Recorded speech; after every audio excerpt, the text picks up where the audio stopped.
Good. Hey, it's good to have you all here. For me also, a very wonderful evening, seeing that happening here in Europe. I have seen many faces before, from the Ethereum community, from the RChain community, also people from the US coming all the way over the long way. And I met multiple people of you before, and I want to share some insights from that. Because most of those people which are in this room presenting this evening haven't heard about RChain 2 months ago. And I think this is the way how the blockchain space moves. It moves fast. I was invited after doing a Blockchain for Society meetup, which what the name says, is for thinking about how can we use blockchain for society, how can we use blockchain, this new technology, to solve problems which are related to all of us. It was in Hamburg when I met Philip, who was telling me about the governance conference of RChain in the US, in Seattle, and asked me if I wanted to join. And I said, yes, great idea. Let's hop on the plane. It's just in 5 days. Yes, I can change my schedule for that. And we were speaking about governance there, about governance of a new platform which should serve humankind. And I think this is a central question. How do you govern decentralized systems? And at that conference, I recognized the potential of RChain and why it's so important. And I will come back to that point, why it's so important and why we need something like this. Let's go one step back. You all have heard about smart contracts. Would you put your life on a smart contract? Would you make your life dependent on a smart contract today? If this is the case, please raise your hands. Where does a smart contract live? On which blockchain? Good question, and I like interaction. That's a good question. So this is a dependency, obviously. Would you trust a smart contract if it's mathematically proven correct? I would. I am mathematically proven, yeah. And I can tell you why.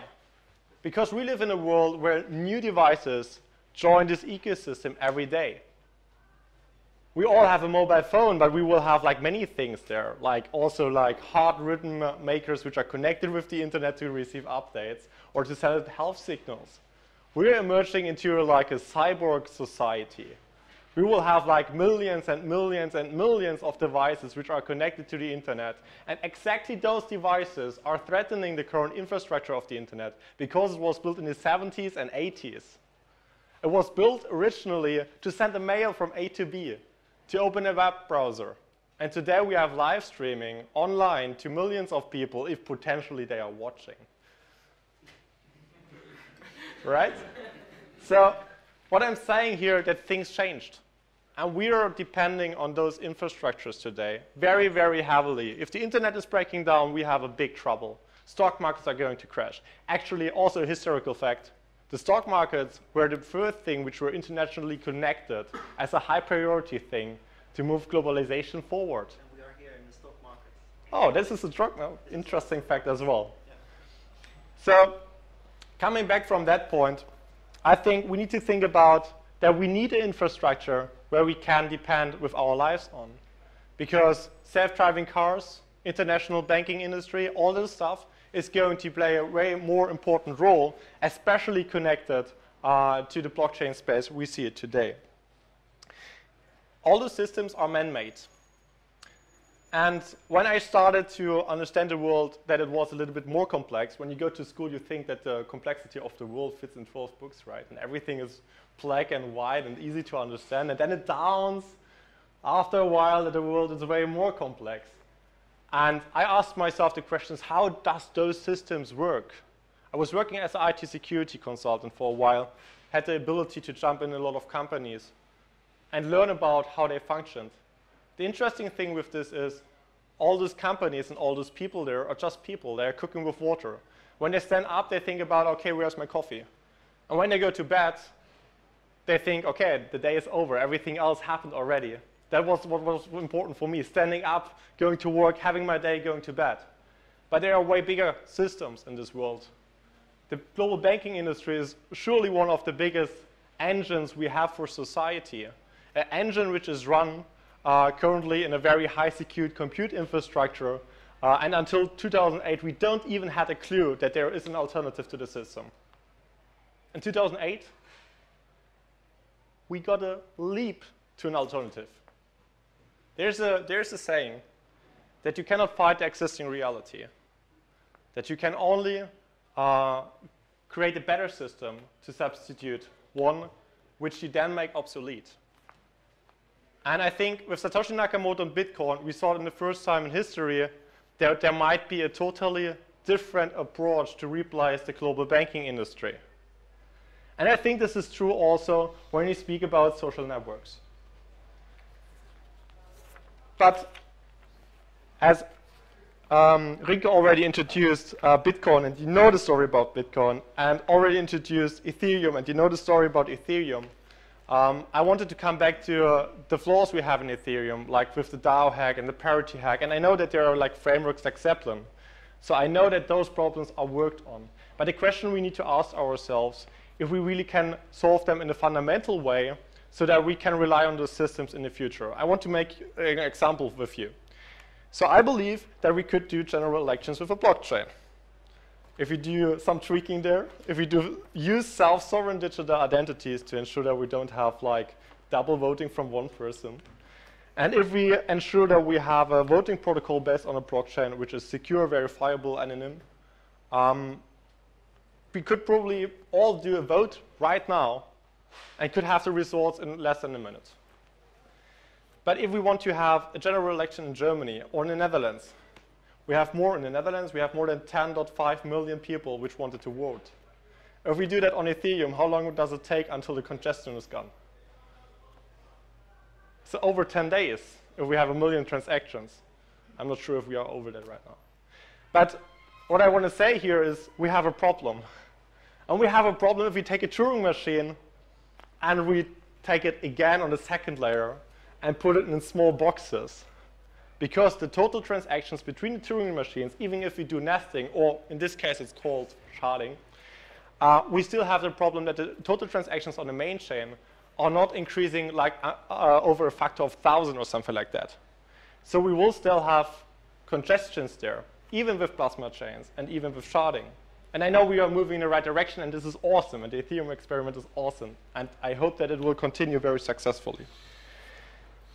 But to come back to the next point. If you restart a computer because it's broken, it's not a problem. If you restart a computer where a rocket is on it because it's a flight computer and the rocket is currently flying, the rocket will break. If you try to restart a computer where the whole human society is on, or such a system breaks down, like if you have a shutdown of the internet, this is a huge problem. And this problem is going only to increase. So what is the critical infrastructure we can build to ensure that we have a lasting, sustainable, secure, and scalable system we can rely on? The first thing what we think we need to build, and this is something Craig said as well, is social communication tools. Because we have like messengers today, but these messengers are controlled by monopolies pretty much. Most of you might use a Facebook messenger. WhatsApp is belonging to Facebook as well. Instagram is belonging to Facebook as well. And we all trust on those information and communication channels. But this is something we don't need to have. We could have a messenger for everyone, which is free, which is respecting your privacy, and which gives us the opportunity to collaborate. And this is true for social networks as well. So when I said that all the people are standing up in the morning to get their coffee, and then they move through their day, and in the evening they go to bed, and they don't care about the rest of the world. This is not true for everybody. I believe that a lot of you are sitting here because you care about more than what is happening between your morning coffee and when you go to bed. That you happen to think about more than your own life. I believe that a lot of people think about how can we solve bigger problems. This was a driving question for me as well. How can we solve big problems originating, for example, in the banking industry? And Satoshi thought about that as well because he proposed a solution. And if we look at the global challenges we have today, and I mean global warming, for example, or international conflicts, we speak about massive displacement of people. And we had like 10 million people coming from Syria to Europe, and this was like, what will happen if 500 million people come from the Central East to Europe because they are attacked by the ISIS and they steal them the food and create an additional crisis to get them moving. Or if we have global warming, for example, in central Iran, this is that they don't have any water anymore. 1.5 degrees, the temperature goes up, and they don't have water anymore because it's not raining there. And if the coastlines are moving, most of the cities are there. And some people say we don't have the technology to coordinate us as humankind to get that done. Think about that. So what I'm saying is we are here, we are privileged.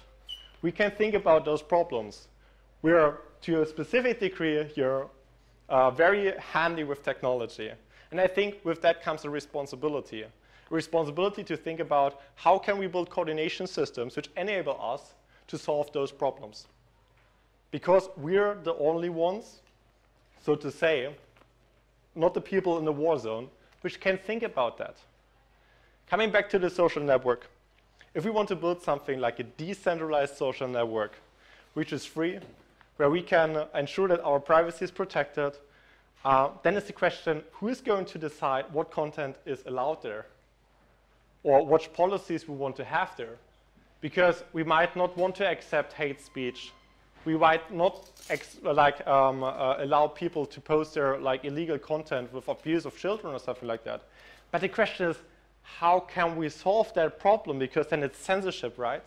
And who can censor that? So this is a difficult thing. It comes back to a problem I already speak about.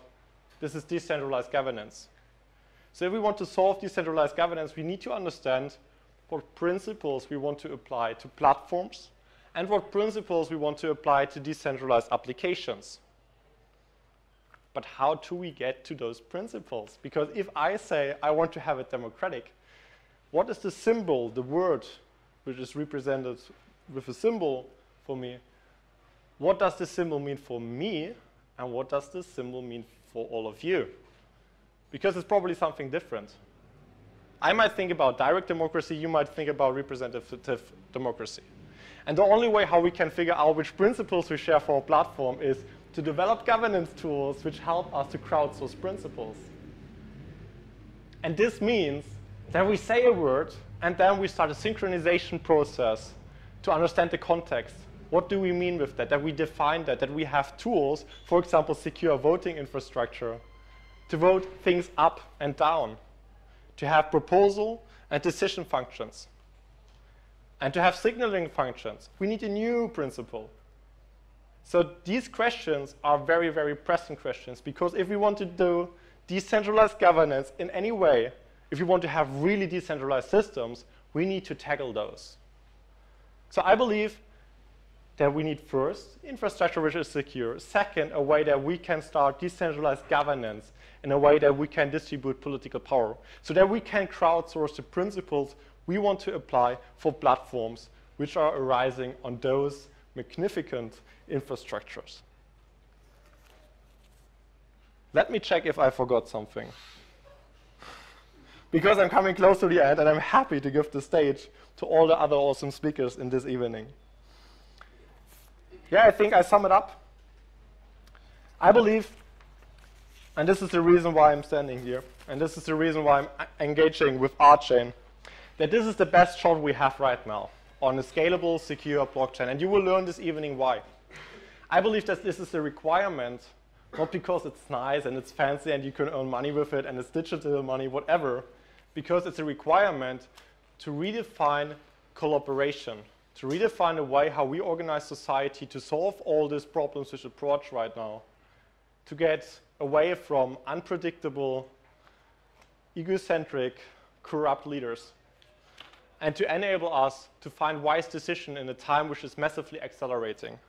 I believe that we can build society operation systems, you can call it also a decentralized social network, which can be democratic, which can be better and be more fairer for all of us. I also believe that there are some attributes we need to take in mind.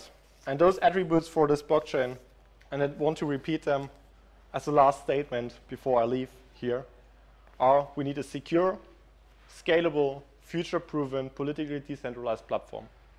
Thank you for having you all here.